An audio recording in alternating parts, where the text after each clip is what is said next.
जो तूफानों में पलते जा रहे हैं, जो तूफानों में पलते जा रहे हैं, वही दुनिया को बदलते जा रहे हैं। So hello and welcome to the divine word of education.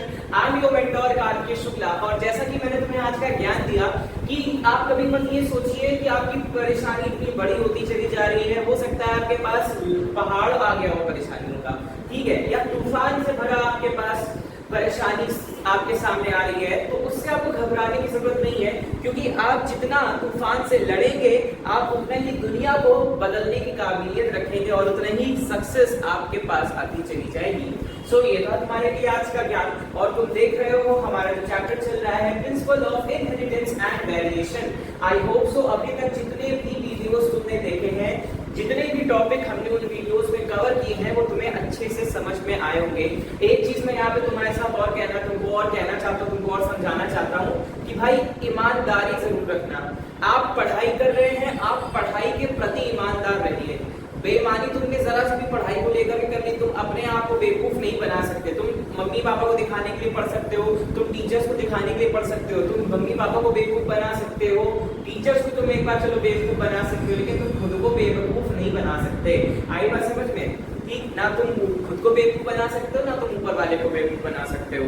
तो बेसिकली ये मैंने बहुत बच्चों में देखा है, रिसेंटली का केस यही हुआ है कि भाई बता रहे थे, पेरेंट्स आए मेरे पास कंप्लेन लेकर के अपने बच्चे की, कह रहे हैं कि भाई बहुत हमको लगता है भैया पढ़ रहे हैं, लेकिन वो पढ़ाई के साथ साथ और क्या क्या चीजें चल रही हैं वो सब बात की बात है, वो तुम अपने आप के साथ दगाबाजी कर रहे हो दोस्त। ठीक, तो चलो देखते हैं principle of inheritance and variation हम लोग पढ़ रहे हैं। हमने लास्ट लेक्चर में पढ़ लिया था हमारा हेटेरोगैमेटी के केसेस, जिसमें मेल भी हेटेरोगैमेटी पढ़ी और फीमेल हेटेरोगैमेटी पढ़ी। That is the part of your sex determination. So let's start with sex determination in humans. Humans में सेक्स डिटर्मिनेशन क्या है और क्या पूरी प्रोसेस कहती है, आइए देखते हैं। देखो सबसे पहले क्या होता है ना,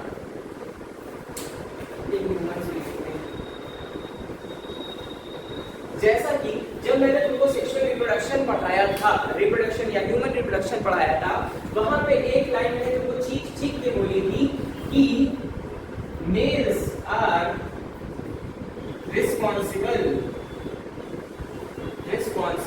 फॉर डॉटर। ठीक है, लेकिन हमारे पिछले समाज में जो है फीमेल्स को दोषी ठहराया जाता है बेटी पैदा करने के लिए, बट असल मायने में males are responsible for the daughter.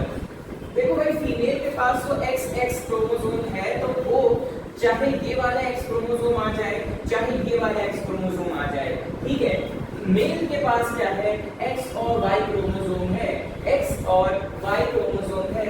अब या तो अगर ये आएगा या तो अगर ये आएगा, अगर ये इसके साथ पेयर बनाएगा तो डॉटर ही आएगी, अगर ये इसके साथ पेयर बनाएगा तो सन आएगा। So who is responsible for the daughter? That is your males. Fathers are responsible for the gender. Okay, फिर बात समझते हैं जरा, यहीं पर एक कॉन्सेप्ट और समझाते हैं। ये जो XY में Y है, ये क्या चीज है? Y क्रोमोसोम पर होता है तुम्हारा एक बहुत स्पेशल जीन जिसको हम कहते हैं SRY जीन। SRY जीन कौन सा जीन है? ये SRY जीन है। ठीक है, ये SRY जीन रिस्पॉन्सिबल किस किस कामों के लिए होता है? सबसे पहले देख लो, ये रिस्पॉन्सिबल होता है development of testis. Development of testis. फिर होता है तुम्हारे प्रमोट्स मेलनेस। ठीक है, and it also act as anti Mullerian. कहने का मतलब ये है कि सबसे पहले तो ये जो करवाएगा, क्या कराएगा? डेवलपमेंट ऑफ टेस्टिस कराएगा। इसका मतलब मेल्स के लिए रिस्पॉन्सिबल कौन सा जीन है? SRY जीन, जो किसमें होने वाला है? तुम्हारे Y क्रोमोसोम पे होने वाला है। ठीक है, X क्रोमोसोम पे ऐसा कोई जीन नहीं प्रेजेंट होता है, Y क्रोमोसोम पे ऐसा जीन प्रेजेंट है, इसलिए सन पैदा होने वाला है। तो देखो, डेवलपमेंट ऑफ टेस्टिस हो गया। फिर इट प्रमोट्स द मेलनेस। हमारी बॉडी में जो मेल्स की बॉडी होती है उसमें मेलनेस बढ़ाता है। अब जैसे पीनस आएगा, ठीक है, तो ये सब कौन कर रहा है? SRY gene, that is present on your Y chromosome. फिर फीमेल एक्टिविटीज या कह लो फीमेल डेवलपमेंट। ठीक है, मतलब it acts as the anti Mullerian, that is जो फीमेल मतलब जो मेल्स में फीमेल डेवलपमेंट को रोकेगा, फीमेल डेवलपमेंट को प्रिवेंट करेगा, फीमेल डेवलपमेंट होने से बचाएगा। ठीक है, वो कौन होता है? SRY जीन होता है, that is present on your Y chromosome. मैं बार-बार चिल्ला के कह रहा हूं, X क्रोमोसोम पे नहीं प्रेजेंट होगा। Okay, so this is your sex determination in males. Okay, sorry, humans, sex determination in humans. Males are responsible for the daughter. एक चीज मैंने तुमको और बताई थी कि यहाँ पर ये जो केस होगा, ये तुम्हारा काहे का केस है? ये है तुम्हारा मेल हेट्रोगैमेटी का केस है। इसका केस है मेल हेट्रोगैमेटी का है। भूल गए हो तो याद कर लेना, प्रीवियस लेक्चर में मैंने तुमको मेल हेट्रोगैमेटी के दो एग्जाम्पल्स दिखाए थे, that is honey bee and number 2 is your humans। ठीक है, आई बात समझ में? So this is all about the sex determination in human। आइए अब नेक्स्ट चलते हैं। आपकी एनसीईआरटी में एक कॉन्सेप्ट दिया है हैप्लोडिप्लॉइड सिस्टम इन हनी बी। आपसे मैंने कहा था हनी बी के बारे में हमें विस्तार रूप में पढ़ना है। आज जरा पढ़ते हैं हनी बी के बारे में। ठीक है, हमें लाइफ साइकिल नहीं पढ़नी है, कुछ पॉइंट्स ऐसे हैं जिसको हम हनी बी के लिए पढ़ते हैं। तो चलिए जरा पढ़ते हैं हम हनी बी के बारे में। ठीक है, क्या होती है हनी बी? आप सब जानते हैं, मधुमक्खी। ठीक, when we are talking about its scientific name, so its scientific name is Apis indica। ठीक है, Apis indica। जीनस का फर्स्ट लेटर कैपिटल, स्पीशीज का first letter small, that is, और दोनों में अंडरलाइन। फिर से मैं तुमको बायनॉमियल नोमेनक्लेचर के रूल याद करवा दूं तो बायनॉमियल नोमेनक्लेचर के रूल्स में तुम्हारा जीनस का फर्स्ट लेटर कैपिटल रहेगा और स्पीशीज का फर्स्ट लेटर स्मॉल रहेगा। अगर आप इसे हाथ से लिख रहे हैं, when you are writing it with your hand, so you must underline the separate underline in both the words, but if you are typing it, अगर आप इसका नाम टाइप कर रहे हैं, so you must use the italic font, okay, italic style है। ठीक, तब आपको नीचे अंडरलाइन करने की कोई आवश्यकता नहीं है। Okay, so this is the scientific name for honey bee. अब देखिए हनी बी के बारे में जब हम बात कर रहे हैं तो हनी बी में क्या चीज आएगी? सबसे पहले तो ये देखो, हनी बी का जो होता है, हनी बी हम क्यों पढ़ते हैं? एक बहुत ही बढ़िया ब्रांच है बायोलॉजी की, दैट इज योर एपीकल्चर। ठीक है, apiculture, apiculture means the cultivation of honey B for the production of honey. Obviously लिखते जाया तो ये सारी चीजें कहीं भी काम आ सकती हैं। कल्टीवेशन ऑफ हनी बी, ठीक है, फॉर प्रोडक्शन ऑफ हनी, मतलब हमें हनी बी से क्या मिल रहा है? शहद मिल रहा है। इसलिए हम उसकी स्टडी किसमें करते हैं? एपीकल्चर में पढ़ते हैं। when जब आप बड़े हो जाएंगे, when you are in your BSc level, so BSc third year में एक पूरी यूनिट है, एक पूरा पेपर है तुम्हारा एपीकल्चर का। इसमें आप एपीकल्चर, सेरीकल्चर, बहुत सारी चीजें आप पढ़ने वाले, एक्वाकल्चर, पिसीकल्चर, ये सब चीज आप पढ़ेंगे बीएससी थर्ड ईयर में। और अगर आप एमएससी लेवल पे जाते हैं जूलॉजी में, तो जूलॉजी में और आप इसमें एमएससी लेवल की पढ़ाई करने वाले हैं for the regarding apiculture. But in this, in class 12 we have to study little about the honey bee. So हमने यहाँ पे बात की, सबसे पहले तो एक चीज ये समझ लीजिए, there are 3 types of honey bee. एक हनी बी, एक जो मधुमक्खी का छत्ता देखते हो, उसमें केवल 3 प्रकार की हनी बी होती है। उसमें 3 प्रकार की हनी बी होगी। सबसे पहले नंबर 1 जो होगी तुम्हारी क्वीन होगी, वो पूरे छत्ते में सिर्फ एक होगी, there is only 1 single queen, ठीक है। फिर सेकंड होगी तुम्हारे पास 100 से 150 ड्रोन्स, ठीक है, 100 से 150 ड्रोन्स होंगी विच आर मेल, ठीक है, which are males. Then last but not the least, बहुत सारी मात्रा में तुम्हारे पास होंगी वर्कर्स,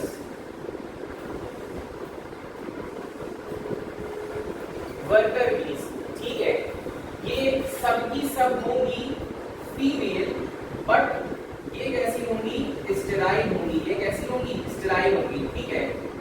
ये दोनों कैसे होंगे, फर्टाइल होंगे, ये दोनों कैसे होंगे, फर्टाइल होंगे, ठीक। ये बात तुमको बताएगी 3 प्रकार की मधुमक्खी होंगी। अब अच्छा, एक जाहिर सी बात ये है कि जो वर्कर बी जो मेल है वही अगर वो फर्टिलाइज, सॉरी जो ड्रोन है वो मेल है, ठीक है, वो जाके फर्टिलाइज करेगा क्वीन को, ठीक है। सो स्टार्ट में इसमें ये होता है कि जैसे सबसे पहले कोई मधुमक्खी जो होगी वो अपने छत्ते से बाहर निकलेगी when she wants to get laying eggs, ठीक है, वो अपने बच्चे जब करना चाह रही होगी तब वो अपने छत्ते से बाहर निकलेगी और उसका पीछा करेंगे, जितने ड्रोन्स होंगे वो पीछा करेंगे उसका, उसमें से कोई एक ड्रोन जो होगा वो पॉपुलेशन कर लेगा, only single drone gets populate with this queen, ठीक है। और उसके बाद क्या होगा, वो ड्रोन मर जाएगा वहीं पे, लेकिन बाकी सारे जो ड्रोन उसके पीछे गए थे वो क्या करेंगे, वो वापस से छत्ते में एंट्री नहीं कर सकते हैं, वो किसी दूसरे छत्ते में एंट्री नहीं कर पाएंगे, ओके। ये चीज हमें इतनी इंपॉर्टेंट नहीं है बट बेसिकली उनको बता दिया। अब देखो यहाँ पर हमने लिखा 100 से 150 ड्रोन्स हैं, तो चलो ड्रोन्स बनाते हैं, एक बार बनाएंगे मतलब लिखते हैं ड्रोन्स, ठीक है। ड्रोन्स कैसे हैं, मेल है, इस तरह बनाते हैं हम क्वीन, ठीक है, इस तरह बनाते हैं हम क्वीन, क्वीन कैसी है, फीमेल है, ठीक। चलिए अब क्या हुआ, ड्रोन्स के प्रोसीजर में होगी तुम्हारे मियोसिस, ड्रोन्स करेंगे, सॉरी माइटोसिस करेंगे, ड्रोन्स माइटोसिस करेंगे और ये जो तुम्हारी क्वीन है ये क्या करेगी, मियोसिस करेगी, ठीक है, क्वीन क्या करेगी, मियोसिस करेगी, ये माइटोसिस करके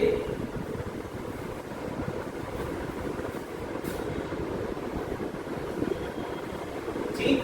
अब इनमें से केवल और केवल एक ऐसे होंगे जो फर्टिलाइज करेंगे, ठीक है, ये क्या बन जाएंगे, ये हो जाएंगे डीजेनरेट,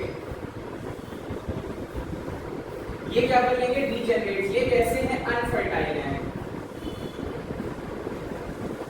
ये अनफर्टाइल के गैमेट्स, इधर आ जाओ, ठीक, ये भी कैसे रहेंगे, ये भी अनफर्टाइल रहेंगे, ठीक, ये कैसे रहेंगे, फर्टिलाइज्ड, यानी कि यहाँ पे फर्टिलाइजेशन हो रहा है, दो गैमेट सबने बनाए, ठीक है, एक ड्रोन आया, एक ड्रोन ने इसके साथ पॉपुलेशन किया, पॉपुलेशन करने के बाद इस ड्रोन में जो 2 टाइप के गैमेट बने थे वो एक गैमेट कैसा हो गया, अनफर्टाइल हो गया, एक टाइप का गैमेट जिसमें फर्टिलाइजेशन होने जा रहा है, और इधर भी क्या होगा, इधर अनफर्टाइल रहेगा एक गैमेट, लेकिन आगे क्या होगा ये थोड़ी देर में बता रहे हैं। जब यहाँ पे ये फर्टिलाइजेशन हुआ, ध्यान से सुनना, यहाँ पे जब ये फर्टिलाइजेशन हुआ तो इन लोगों ने एक डिप्लॉयड प्रोजेनी फॉर्मेशन कर लिया, डिप्लॉयड प्रोजेनी का फॉर्मेशन कर लिया।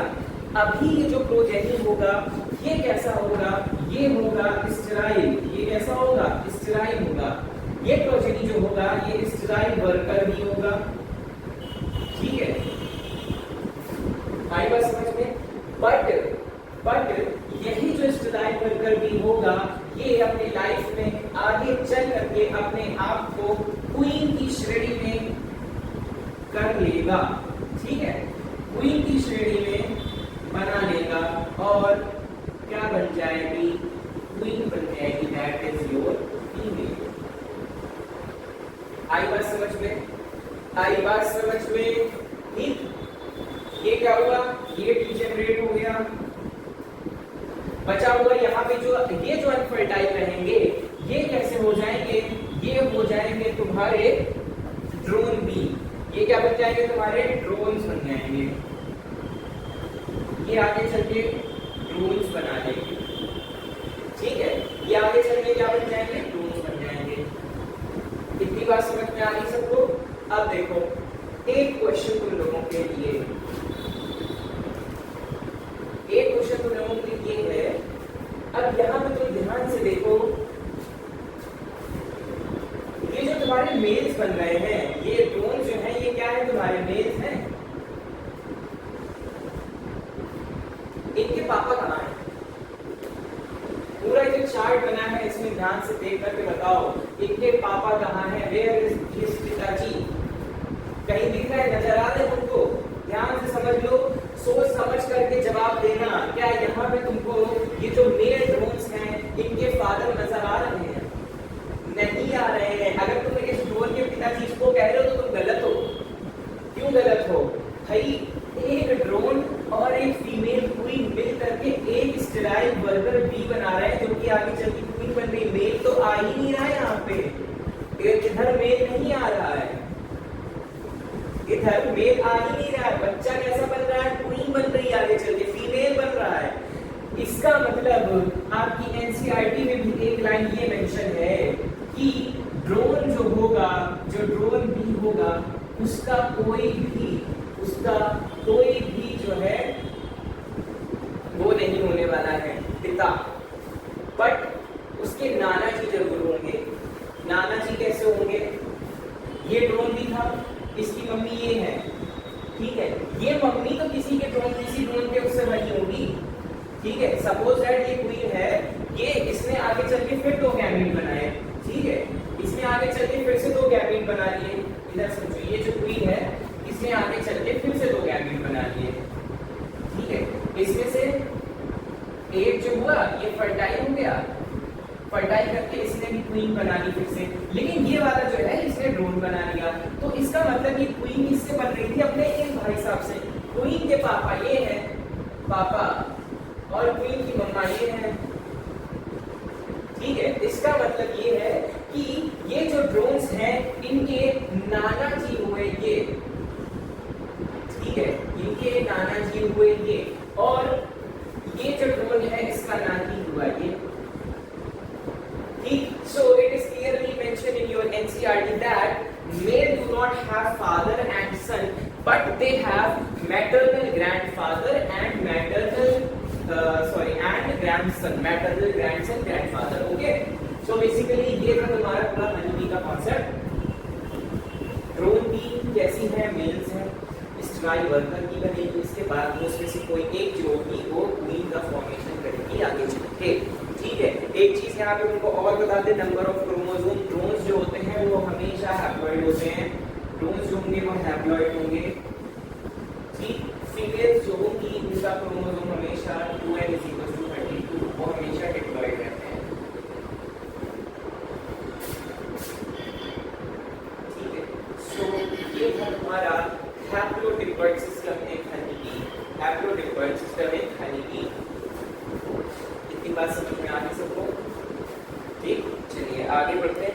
हैप्लॉइड है तो ऑब्वियसली माइटोसिस होगा, डिप्लॉइड है तो ऑब्वियसली मियोसिस होगा, ठीक। चलिए नेक्स्ट हमारा बहुत ही इंपॉर्टेंट टॉपिक अब आने वाला है, that is no mutation.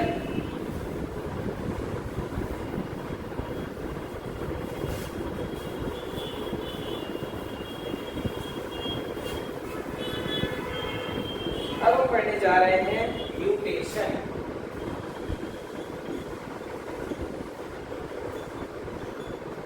Mutation मतलब क्या होता है? कोई है जो बताएगा? कमेंट कर दे। पढ़ तो पाएंगे, बाद में पढ़ेंगे, ठीक है। पढ़ेंगे, तुम्हारे कमेंट जरूर पढ़ेंगे, ऐसी बात नहीं है, ठीक है। So when we are talking about mutation, तो म्यूटेशन का मतलब होता है वरीयता, मतलब की विभिन्नता। आपकी जो जैसे आप बायोडाइवर्सिटी पढ़ते हैं, डाइवर्सन हो रहा है, डाइवर्सिटी हो रही, बहुत सारी वैरायटी आ रही है सामने देखने में। इसमें क्या होता है? म्यूटेशन का मतलब होता है चेंजमेंट इन डीएनए सीक्वेंस। क्या होता है? Changement in DNA sequence. आपकी एनसीईआरटी में चेंजमेंट की जगह लाइन लिखी हुई है अल्टरेशन। अल्टरेशन, अल्टरनेशन नहीं है ये, अल्टरेशन। अल्टर मतलब क्या होता है? बदलना या बदलाव, ठीक है। इसका मतलब जो भी आपका डीएनए सीक्वेंस है, अगर उसमें किसी भी वजह से कुछ चेंजमेंट आ रहा है, म्यूटेशन हो रहा है, वो चीज क्या कहलाएगी? हमारे डिफरेंट लेवल्स ऑफ म्यूटेशन कहलाने वाली है, ठीक है। अब इसमें देखो, जब अगर डीएनए सीक्वेंस में चेंजमेंट हो गया, इसका मतलब ये क्या करेगा? डीएनए सीक्वेंस में चेंजमेंट होने का मतलब है कि इसके जो जीनोटाइप्स होंगे और फिनोटाइप्स होंगे, जीनोटाइप और फिनोटाइप वो भी क्या हो जाएंगे, चेंज हो जाएंगे। सो changement in DNA sequence consequently results in the changement of genotype and phenotype. Suppose that आप अगर एक जैसे मान लीजिए कि हमने जीनोटाइप फिनोटाइप पढ़े हैं, सारे रेशियोज आपको पता है 1:1 है, ठीक है, 3:1 है। जीनोटाइप अगर मान लो तुमने किसी का पढ़ा था 1:2:1 और फिनोटाइप तुमने किसी का पढ़ा है 3:1 पढ़ा है, ठीक है। कुछ वजहों से इसमें चेंजमेंट आ गया और ये रेशियोज भी बदल जाएंगे, डीएनए सीक्वेंस भी चेंज हो जाएगा। हो सकता है यहाँ पे 2:2:1 हो जाए, या यहाँ पे हो सकता है 2 यहाँ पर आ जाए। सो आई बात समझ में? सो ये होगा तुम्हारा म्यूटेशन। अब म्यूटेशन जो होगा वो किस चीजों पर डिपेंड होगा, 3 लेवल्स में म्यूटेशन होता है। इनहेरिटेड भी हो सकता है, मतलब जीन्स से ट्रांसफर होकर के भी आ सकते हैं। हो सकता है जैसे मान लो फादर में कोई डिसेबिलिटी हो, जैसे सपोज दैट तुमने बहुत बार देखा होगा, जैसे मान लो ग्रैंडफादर में कोई दिक्कत थी, कोई बीमारी थी, वो फादर में नहीं आई लेकिन फिर तुम्हारे सन में आ गई, ठीक है, लेकिन फिर वो सन में आ गई, तो इट मे बी इनहेरिटेड और नॉट इनहेरिटेड। सपोज दैट खानदान में ही कोई बीमारी नहीं है लेकिन फादर के बाद फिर चली आई हमारे पास, ठीक। So it may be inherited और it may be not inherited, ठीक है, मतलब या तो पारिवारिक होगी या तो पारिवारिक नहीं होगी। फिर देखो जो म्यूटेशन होता है इसको हम 3 लेवल में एक्सप्लेन करेंगे। 3 लेवल होंगे म्यूटेशन के, ठीक है। सबसे पहले तो होगा जीन म्यूटेशन। चलिए सबसे पहला म्यूटेशन स्टडी करते हैं हम लोग, जीन म्यूटेशन।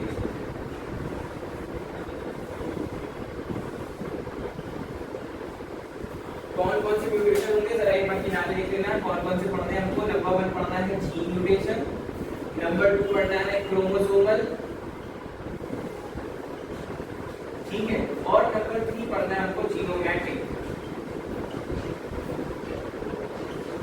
ठीक है, जीनोमैटिक म्यूटेशन पढ़ना है, ठीक। चलो ये अब सबसे पहले पढ़ते हैं जीन म्यूटेशन। तो जीन म्यूटेशन जो होगा वो बेसिकली सबसे पहले हम इनको क्या करने वाले हैं, there are 2 types of gene mutation. एक चीज पहले ये देख लो, नॉर्मल सा तुम्हारी एनसीईआरटी में केवल एक लाइन में मेंशन है कि जीन म्यूटेशन को हम बेसिकली 2 टाइप में डिवाइड कर रहे हैं, point mutation and cross mutation, ठीक है। कौन कौन से म्यूटेशन है, क्रॉस म्यूटेशन क्या है, देखो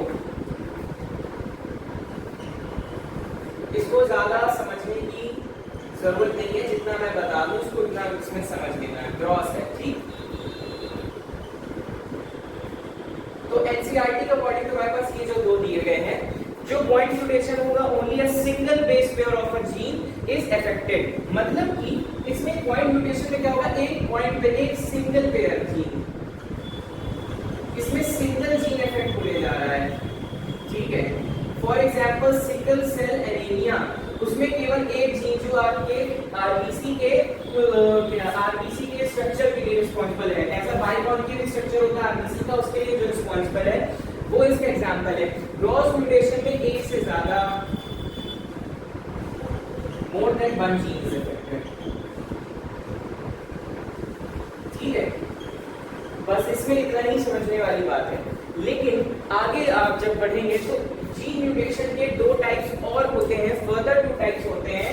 एक को हम कहते हैं इंडेल और एक को कहते हैं सब्स्टिट्यूशन। क्या कहते हैं, एक को हम कहने जा रहे हैं इंडेल म्यूटेशन और एक को कहते हैं हम सब्स्टिट्यूशन, ठीक है। सब्स्टिट्यूशन में हम 2 टाइप्स के पढ़ने वाले हैं। सब्स्टिट्यूशन में 2 तरह के पढ़ेंगे, ट्रांजिशन और नेक्स्ट है ट्रांसवर्जन। देखिए ट्रांजिशन और ट्रांसवर्जन क्या होंगे। सपोज दैट आपने नाइट्रोजनस बेसेस सुने हैं प्यूरिन एंड पाइरिमिडीन, ठीक है। तो देखो जब प्यूरिन, जैसे मान लो प्यूरिन तुम्हारे पास कौन से हैं, एडेनिन है, ठीक है। प्यूरिन कौन कौन से तुम्हारे पास, एडेनिन है और ग्वानिन है। एडेनिन ग्वानिन तुम्हारे क्या है, प्यूरिन है। और पिरिमिडीन कौन कौन से हैं तुम्हारे पास, पिरिमिडीन है तुम्हारे पास, साइटोसिन थाइमिन, और यूरेसिल की बात है, यूरेसिल की बात अभी नहीं कर रहे हैं क्योंकि हम डीएनए की बात कर रहे हैं अभी, ठीक है। Uracil is present in RNA. अब देखो ट्रांजिशन में क्या होगा, ये जो प्यूरिन है, प्यूरिन आपस में ही चेंज हो जा रहा है। मतलब कि अगर जैसे मान लो एडेनिन जो है वो ग्वानिन से चेंज हुआ जा रहा है और ग्वानिन जो है वो एडेनिन से चेंज हुआ जा रहा है, तो इस म्यूटेशन को हम क्या कहते हैं, ट्रांजिशन सब्स्टिट्यूशन म्यूटेशन, ठीक है। सब्स्टिट्यूट मतलब कि एक की जगह पे दूसरे का आना, सब्स्टिट्यूशन मतलब होता है बेसिकली रिप्लेसमेंट। आपके क्लास में जैसे मान लीजिए आपके स्कूल में कोई टीचर, आपकी बायोलॉजी वाली टीचर नहीं आई, तो आप लोग क्या करते हैं कि किसी दूसरे का, स्कूल वाले क्या करते हैं, किसी दूसरे टीचर का सब्स्टिट्यूट लगा देते हैं कि भाई बायोलॉजी वाली मैम नहीं आई है, आप चले जाइए। हो सकता है क्लास 10 की साइंस की टीचर का अगर सब्स्टिट्यूट लगा दी, वो आपको थोड़ा बहुत पढ़ा सकती है, ठीक। अब देखो सो ट्रांजिशन में क्या चीज हो गई, एडेनिन का जो है, प्यूरिन का जो है रिप्लेसमेंट प्यूरिन के साथ हो रहा है। But when we are talking about transversion, तो पिरिमिडीन का जो है, ठीक, पिरिमिडीन का जो ट्रांसवर्सन है वो प्यूरिन के साथ हो रहा है। यहाँ पे एक पॉइंट वाले लेना, प्यूरिन का प्यूरिन के साथ और पिरिमिडीन का पिरिमिडीन के साथ, ठीक है। इसका मतलब एडेनिन की जगह पे ग्वानिन आ सकता है और साइटोसिन की जगह पे थाइमिन आ सकता है। But when we are talking about transversion, तो ट्रांसवर्जन में प्यूरिन और पिरिमिडीन आपस में इंटरचेंज करेंगे। फॉर एग्जांपल एडेनिन की जगह पे थाइमिन आ गया और थाइमिन की जगह पे साइटोसिन आ गया, ठीक, सॉरी थाइमिन की जगह पे ग्वानिन आ गया। इसको एक बहुत ही बेहतरीन डायग्राम से समझिए। सपोज दैट ये हमने बनाया एडेनिन, ये हमने बनाया ग्वानिन, ये हमने बनाया साइटोसिन और ये हमने बनाया थाइमिन, ठीक। क्या हुआ इसमें, जब ये दोनों आपस में इंटरचेंज हो गए, ये दोनों क्या है, प्यूरिन है, ये दोनों आपस में इंटरचेंज हो गए और ये दोनों आपस में इंटरचेंज हो गए, ठीक। ये दोनों क्या है, पिरिमिडीन है, पीवाइस मतलब पिरिमिडीन, ठीक। लेकिन जब हम ट्रांसवर्जन की बात कर रहे हैं, तो ट्रांसवर्जन में ये दोनों आपस में इंटरचेंज हो रहे हैं, ठीक है। आई बात समझ में। सो ट्रांसवर्जन में मैंने रेड से बनाया हुआ है और ट्रांजिशन जो है वो मैंने ब्लू से बनाया हुआ है, ठीक। ये क्या है, तुम्हारा ट्रांजिशन है और ये जो है तुम्हारा, ये क्या है, ट्रांसवर्जन है। ये सब पॉसिबिलिटीज हैं डीएनए के म्यूटेशन में। इसमें क्या म्यूटेशन हो रहा है, जीन का म्यूटेशन हो रहा है। अभी पूरा जीनोम का म्यूटेशन नहीं हुआ है, अभी केवल एक जीन का, जीन किसमें प्रेजेंट होगा, डीएनए में प्रेजेंट होगा, ठीक है। सो ये था तुम्हारा सब्स्टिट्यूशन। और फिर इंटेंट म्यूटेशन की जब बात कर रहे हैं, तो इंसर्शन और डिलीशन ऑफ बेस पेयर, ठीक, इसी को हम कहते हैं फ्रेम शिफ्ट म्यूटेशन।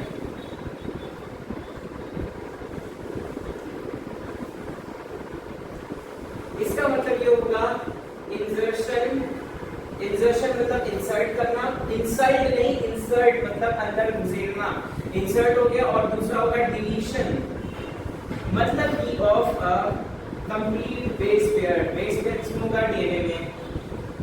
कंप्लीट एक बेस पेयर का या तो एक बेस पेयर ऐड ऑन हो जाएगा, या तो एक बेस पेयर ऐड हो जाएगा, या तो एक बेस पेयर पूरी तरह से डिलीट हो जाएगा, ठीक है। डिस्कस ये जो है हमारे चैप्टर में नहीं है, हमें ये अपने इस लेवल पे नॉट नहीं पढ़ना है, इसको लिख लो, नॉट इन चैप्टर, ठीक है, नॉट इन चैप्टर या फिर लिख लो कोर्स। ना तो नीट में ये सवाल आने वाला है और ना ही तुम्हारे बोर्ड एग्जाम में ये सवाल आने वाला है। This is not in your NCERT, okay. जो एनसीईआरटी में नहीं है भैया हाथ जोड़ के निवेदन है वो ना पढ़ो, क्योंकि जितना है उतना महत्वपूर्ण पढ़ेंगे रिटर्न से, ठीक। सो ये तुम्हारा हो गया जीन म्यूटेशन। अब हम आगे बढ़ते हैं क्रोमोसोमल म्यूटेशन के बारे में। अब देखो 3 लेवल्स में हमने बात की है, तो जीन के लेवल पे बात हो गई कि जीन लेवल पे जो म्यूटेशन हो रहा है, मतलब इसमें जीन में बदलाव आ रहा है। अब नेक्स्ट है क्रोमोसोम के लेवल पे जो म्यूटेशन होने वाला है वो कैसा होगा, आइए समझते हैं। तो क्रोमोसोमल म्यूटेशन को हम दूसरा नाम देते हैं क्रोमोसोमल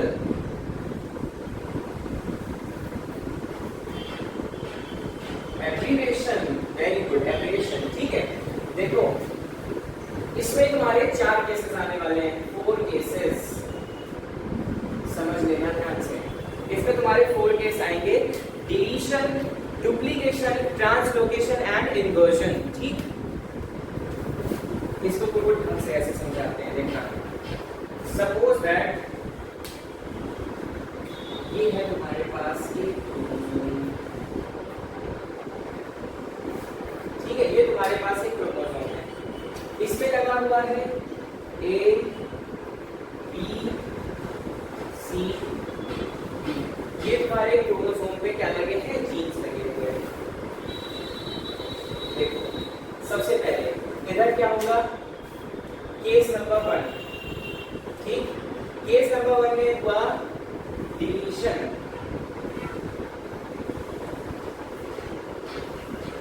केस नंबर 1 में हुआ डिलीशन। डिलीशन में क्या हो जाएगा, ये जो तुम्हारा क्रोमोसोम है इसमें एक जो जीन लगा हुआ है ये, ठीक है,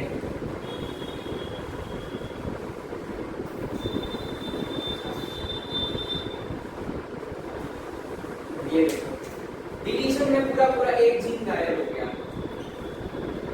ठीक, डिलीशन में पूरा पूरा एक जीन जो है गायब हो गया। फिर समझिए डुप्लीकेशन,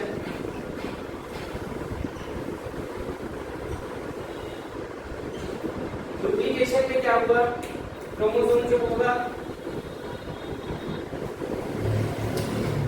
इसमें क्या हुआ, ए जीन का जो है वो डुप्लीकेशन, मतलब ए जीन जो है वो 2 बार आ गया, ठीक है, ये देखो 2 टाइम्स डुप्लीकेशन हो रहा है, तो ये तुम्हारा सेकेंड केस हो गया डुप्लीकेशन का। थर्ड ट्रांसलोकेशन,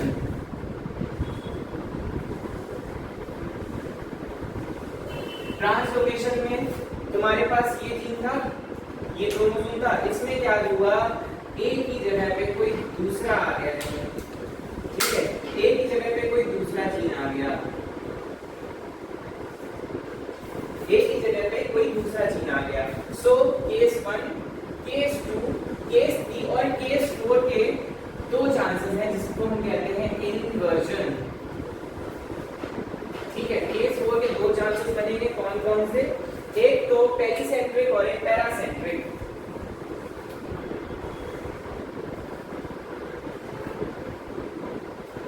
पेरीसेंट्रिक, पैरासेंट्रिक, इसमें क्या हो रहा है, जीन्स की जो लोकेशन है वो चेंज हो रही है, जीन्स की लोकेशन कैसी हो रही है, वो चेंज हो रही है। अब जैसे पैरासेंट्रिक में क्या हुआ, रेड से बनाया,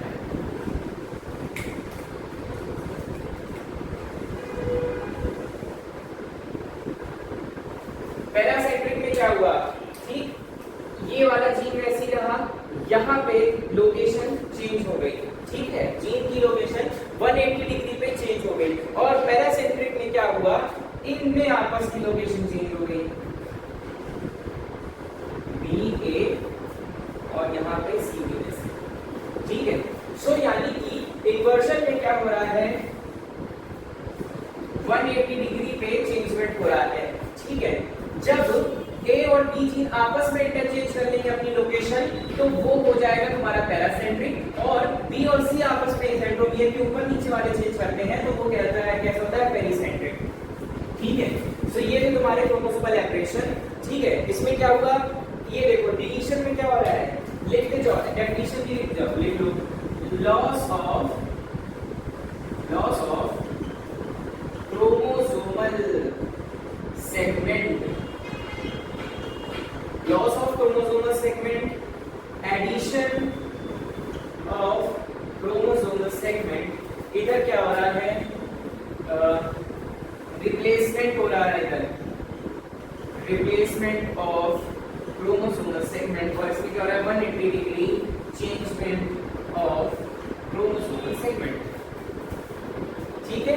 ये हो गया तुम्हारा क्रोमोसोमल एब्रिएशन। अब पढ़ते हैं हमारा नेक्स्ट थर्ड लेवल का mutation, that is your genomatic mutation. यहीं पे तुमसे एक सवाल नोट कर लिया था ना, नहीं नोट किया तो बैक कर लेना तुम्हारे हाथ में, तो ये भी ऑप्शन भगवान ने दे रखा है। यहाँ पे तुमसे एक बहुत बेहतरीन सवाल ये कि बच्चा ये बताओ, what is the biggest difference between gene and genome. Gene और जीनोम में क्या डिफरेंस है? जीन जो होगा तुम्हारे ऑब्वियसली डीएनए में प्रेजेंट होगा, जीनोम जो होता है सेट ऑफ डीएनए होता है, क्रोमोसोम सेट ऑफ डीएनए जो कहना चाहो तुम कह सकते हो, this is basically depends on genome अलग होता है, लेकिन है तो सब एक ही चीज, ठीक है। मतलब डीएनए में क्या प्रेजेंट होंगे, जीन्स प्रेजेंट होंगे। इसको और कंपैक्ट करते जाओ, ये क्या बनता चला जाएगा तुम्हारा, क्रोमोसोम बनता चला जाएगा, और पूरे 3-4 सेट ऑफ क्रोमोसोम्स को पूरे क्या कहलाते हैं, तुम्हारे जीनोम कहलाते हैं, ठीक है। ये थोड़ी सी एक बेसिक जानकारी थी, तुमको देनी बहुत जरूरी थी, ठीक। आगे देखते हैं कि जीनोम के प्रोसेस में जो म्यूटेशन होगी उसमें क्या चीज होने वाली है। इसमें होता है 3rd नंबर जो है हम पढ़ने जा रहे हैं, जीनोमैटिक म्यूटेशन, ठीक है। डेफिनेशन देखो इसकी, डेफिनेशन ये होती है अल्टरेशन या changement in number of chromosome. क्या कहा मैंने, अभी तक हम पढ़ रहे थे कि क्रोमोसोम एक ही था, क्रोमोसोम में म्यूटेशन हो रही थी, उसके जीन में म्यूटेशन हो रही थी, लेकिन यहाँ बेसिकली जो म्यूटेशन होने वाली है वो किस पे हो रही है, जीनोमैटिक, यानी कि क्रोमोसोम का नंबर या तो घट रहा है या तो बढ़ रहा है। दो ही चीजें हो सकती हैं, या तो इंक्रीज करेगा या तो डिक्रीज करेगा। क्या बोला मैंने, या तो इंक्रीज करेगा या तो क्या करेगा, डिक्रीज करेगा। देखो कंडीशन बनाओ, 2n plus s plus minus किया, ठीक है, 2n प्लस n। समझना, यहां पे क्रोमोसोम ऐड हो रहा है, यहां पे डिलीट हो रहा है, ठीक है। यहां पे क्या हो रहा है, डिलीट हो रहा है। आइए समझते हैं, जब हम इस वाली कंडीशन की बात करेंगे जहां पे प्लस माइनस दोनों लगाया है, तो इस कंडीशन को कहते हैं एन्यूप्लॉइडी। क्या कहते हैं, एन्यूप्लॉइडी। क्या कहते हैं, एन्यूप्लॉइडी कहते हैं। और जब इस कंडीशन में बात करें, जब एक नंबर ऑफ क्रोमोसोम्स बन रहे हैं तो कहेंगे पॉलीप्लॉइडी। क्या कहेंगे, पॉलीप्लॉइडी कहेंगे, ठीक है।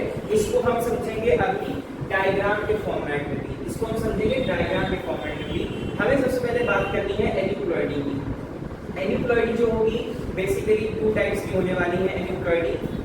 तुम्हारी एनसीईआरटी में एन्यूप्लॉइडी की एक डेफिनेशन लिखी हुई है, that the failure of segregation of chromatids during cell division results in the gain और loss of chromosomes. Chromatids, cell division, meiosis, mitosis, याद करो जरा, याद करने की कोशिश करो। क्लास 11 में हमने कंप्लीट किया है। हमने बताया था तुमको कि ये जो तुम्हारे सेल में जब डिवीजन होने वाला है तो यहाँ पे ये क्रोमैटिड जो होते हैं वो सेपरेट होते हैं, सेग्रीगेट करते हैं, ठीक है। इसका मतलब कि एन्यूप्लॉइडी और पॉलीप्लॉइडी में कौन सी कंडीशन आ रही है कि सेग्रीगेशन ही नहीं हो रहा है क्रोमैटिड्स का, ठीक है। सो यानी कि एन्यूप्लॉइडी में क्या हो रहा है, failure of segregation of chromatid during cell division. और पॉलीप्लॉइडी के लिए लिखा हुआ है एनसीईआरटी में कि failure of cytokinesis after telophase. लिखो, failure of separation of chromatids. और पॉलीप्लॉइडी में क्या लिख रहे हैं, failure of cytokinesis, karyokinesis, cytokinesis. Karyokinesis में न्यूक्लियस का डिवीजन हो गया, साइटोकाइनेसिस में साइटोप्लाज्म आगे फर्दर डिवाइड ही नहीं हुआ, साइटोप्लाज्मिक डिवीजन हुआ ही नहीं, तो वो कंडीशन कैसी आ जाएगी, पॉलीप्लॉइडी आ जाएगी। चलिए जरा समझते हैं क्या है। अब एन्यूप्लॉइडी में तुम्हारी 2 तरह के दी गई है, प्राइमरी एन्यूप्लॉइडी और सेकेंडरी एन्यूप्लॉइडी।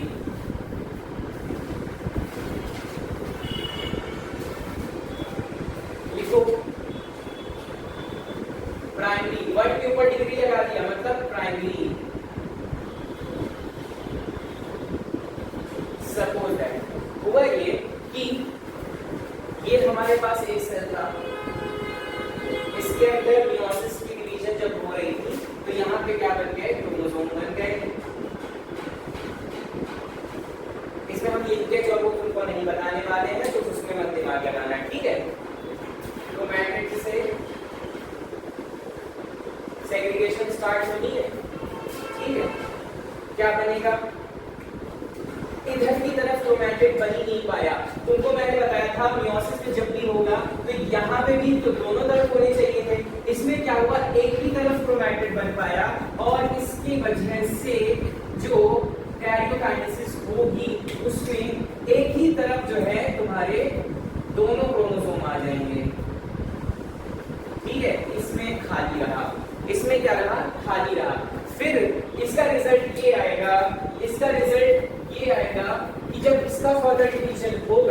तो इसके फर्दर डिवीजन में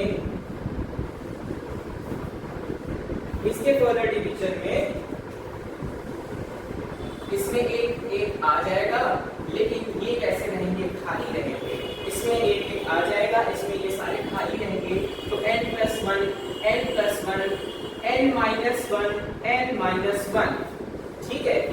क्या चीज रही, यहाँ पे भी तो क्रोमैटिड बनना चाहिए था। अगर यहाँ पे क्रोमैटिड बन गया होता तो एक इसके पास चला आता, एक उसके पास चला जाता। क्रोमैटिड वहां बना नहीं, इस वजह से यहाँ पे ही दोनों क्रोमोसोम, दोनों सेट ऑफ क्रोमोसोम चले आए।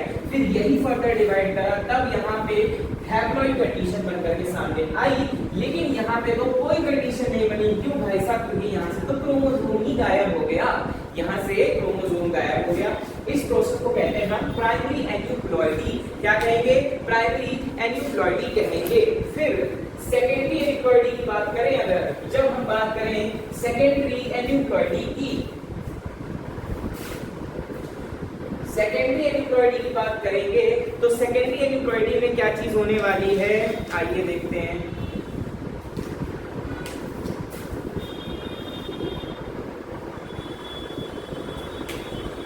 अगेन क्रोमोसोम्स बना रहे हैं, ठीक। क्रोमोसोम बनाने के बाद यहाँ पे तुम्हारा क्रोमैटिड बन गए, ठीक है। इन्होंने घसीट दिया अपनी तरफ, मक्खी का जाल फेंक के। फिर इस केस में क्या चीज होगी, इस केस में तुम्हारा ये होगा, यहाँ पे भी बन गया और यहाँ पे भी बन गया, ठीक।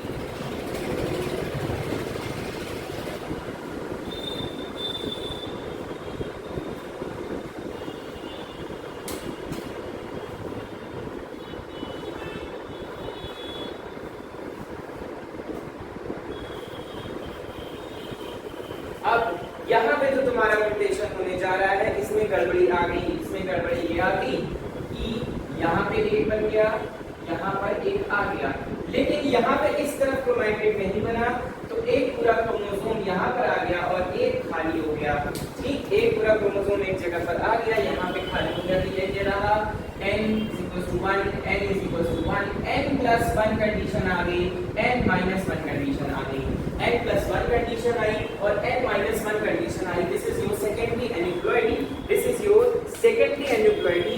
अब देखो ये कैसा गैमीट हुआ, तुम्हारा एबनॉर्मल गैमीट हुआ। ये गैमीट कैसा हुआ तुम्हारा, एबनॉर्मल। दोनों एबनॉर्मल है, ठीक है।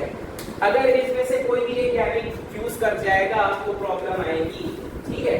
प्रॉब्लम कैसी आती है वो भी समझते हैं, एक बार ढंग से समझना है आपको। पूरा ये म्यूटेशंस की चीजें तो हमें खत्म करनी है आज, ठीक है। देखो क्या रहा है यहाँ पे, सपोज दैट वहां पे कौन सी कंडीशन बन रही थी, दो गैमीट एक इसमें आ गए थे और एक में शून्य गैमीट्स थे, ठीक है। सपोज दैट क्या हुआ, कंडीशन ये आई कि फ्यूज होना स्टार्ट हुआ, एक काइंड ऑफ फ्यूजन हुआ आपस में, ठीक। फ्यूजन के बाद क्या कंडीशन बन के सामने आई, देख लो, खुद ही देख लो, ठीक। खुद ही देखो क्या रहा, 1 2 3 ट्रायोसोमी हो गई। यहाँ पे एक ही रहा, ठीक, मोनोसोमी, ट्रायोसोमी। भाई हमने पढ़ा था ये नॉर्मल क्रोमोसोम होता है, ये नॉर्मल ऑफस्प्रिंग होगा, ये नॉर्मल ऑफस्प्रिंग होगा, बट रिजल्ट में देखो तुम्हारे पास ट्रायोसोमी कंडीशन, मतलब यहाँ पे 3 हो गए और यहाँ पे 1 हो गए। भाई बच्चे जो बनेंगे वो एबनॉर्मल बनने वाले हैं, एबनॉर्मल बनने वाले हैं। बच्चे कैसे बनेंगे, एबनॉर्मल बनेंगे। मोनोसोमी कंडीशन में भी एबनॉर्मल शो होगा और ट्रायोसोमी में भी एबनॉर्मल शो होगा। इधर देखो ये कंडीशन हुई 2n+1, ये कंडीशन हुई 2n-1। आई बात समझ में, 2n+1 2n-1। बहुत ही शॉर्ट फॉर्म में अब हम पढ़ते हैं यही दोनों चीजें, ये जो दोनों केसेस हैं इनको पढ़ना है। फिर उसके बाद नेक्स्ट लेक्चर में हम कंप्लीट कर देंगे इस पूरे चैप्टर को। नेक्स्ट लेक्चर में हम पढ़ेंगे मेंडेलियन डिसऑर्डर्स, ठीक है। अभी पहले जरा ये देख लो जरा कि ट्रायोसोमी में क्या चीज होगी और मोनोसोमी में क्या चीज होगी। लोग नजर लगा रहे हो आज कि सर इतना क्यों पढ़ा रहे हैं आज है। पढ़ तो तुम्हारे लिए ही पढ़ा रहे हैं, हमें तो पढ़ा हुआ है, हमें तो एग्जाम निकालना नहीं है। एग्जाम किसे निकालना है तुम्हें?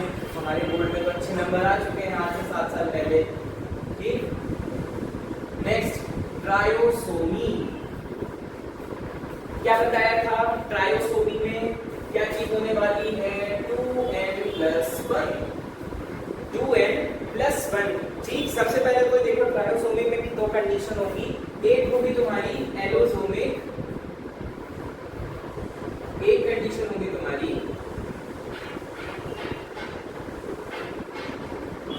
एलोसोमिक और एक कंडीशन होगी तुम्हारी ऑटोसोमिक।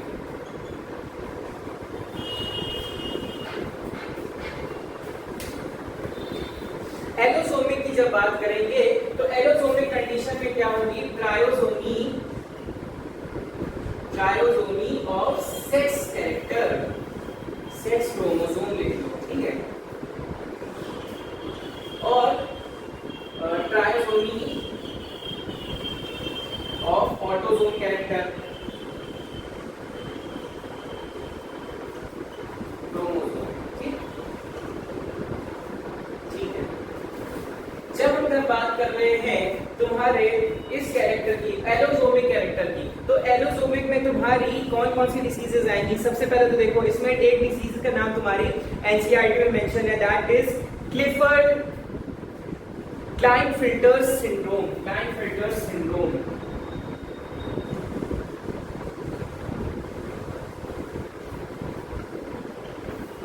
क्लाइनफेल्टर सिंड्रोम में क्या चीज होगी?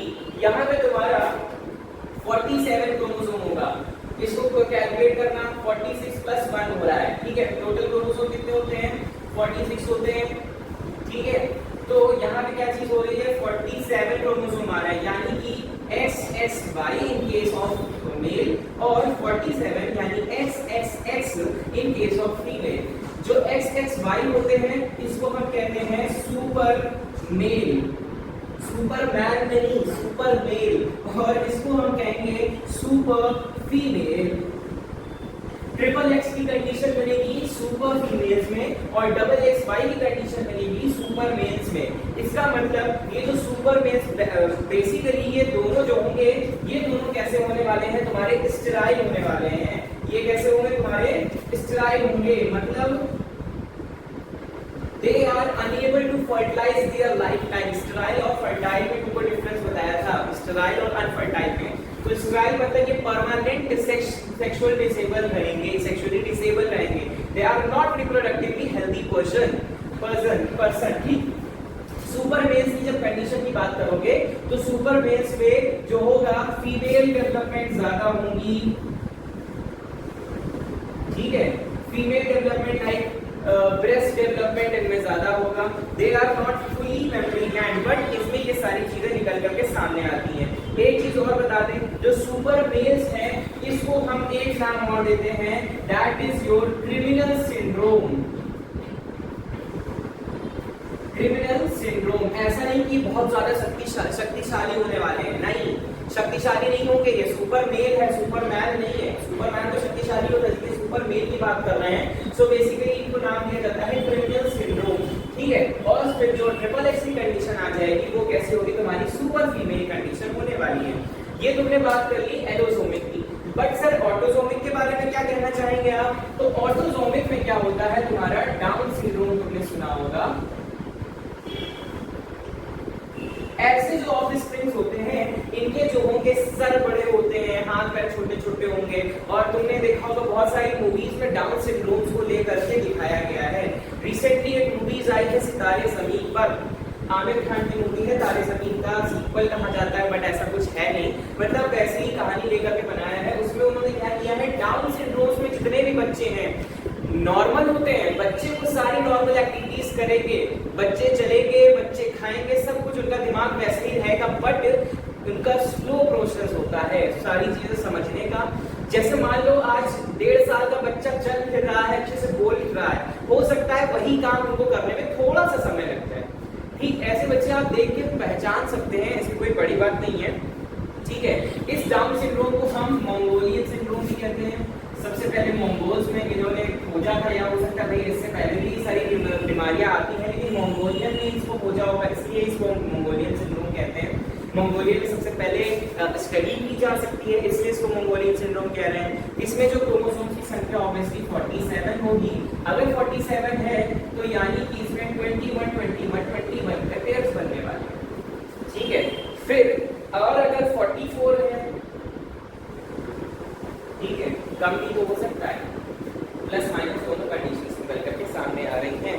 सो बेसिकली ये क्या होगी तुम्हारी ट्राइप्लॉइडी ऑफ 21 नंबर ऑफ क्रोमोसोम, मतलब कि 21 नंबर पे जो क्रोमोसोम होगा उसकी ट्राइप्लॉइडी होने जा रही है, ठीक है, उसकी ट्राइप्लॉइडी होगी। ठीक, इतनी बात समझ में आई। Firstly discovered by Langdon Down, ठीक है, किसने डिस्कवर किया था? लॉन्ग डाउन साइंटिस्ट है ये लॉन्ग डाउन, इसलिए इनको कहा जाता है डाउन सिंड्रोम। ये हमारी कंडीशन होगी ट्रायोसोमी की। अब बढ़ते हैं मोनोसोमी की तरफ। अब बढ़ते हैं मोनोसोमी की तरफ। मोनोसोमी में एक बहुत बेहतरीन डिसीज, मतलब देखो कोई भी डिसीज बेहतरीन नहीं होती है, उनको समझाने के तौर पर मैं कह रहा हूँ। ट्रायोसोमी और मोनोसोमी की बात कर ली तो मोनोसोमी में क्या चीज आ रही थी? 2n-1 एक क्रोमोसोम कब होगा? इसमें आती है जो डिसीज आती है होती है टर्नर सिंड्रोम। कौन सा सिंड्रोम है? टर्नर सिंड्रोम है। टर्नर सिंड्रोम में क्या होगा? इसमें ये एक एलोसोमिक डिसीज है, ये भी ध्यान रखना, एलोसोमिक है, ठीक है, एलोसोमिक है, इसका मतलब यहाँ से एक्स क्रोमोसोम ही गायब होगा, ठीक है। इसमें क्या होगा? Loss of chromosome,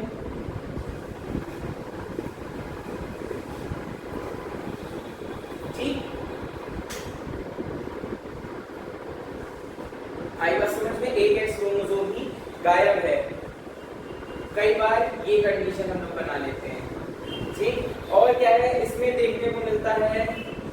sterile females. Basically ये जो स्टेराइल फीमेल्स होंगी ये कैसी होंगी? इनके अंदर मेल डेवलपमेंट ज्यादा होंगी, ठीक है, मेल डेवलपमेंट ज्यादा होगी। हो सकता है कि दाढ़ी पीछे आती हो। सो ये था तुम्हारे पास कुछ डिसऑर्डर। एक चीज मैं तुम्हें यहाँ पे बिल्कुल शांति से और दिमाग थोड़े खोल करके सुन लेना, यहाँ पे मैंने ट्रांसजेंडर्स की बातें नहीं की हैं, अपने दिमाग से ये चीज निकाल लेना, ठीक है।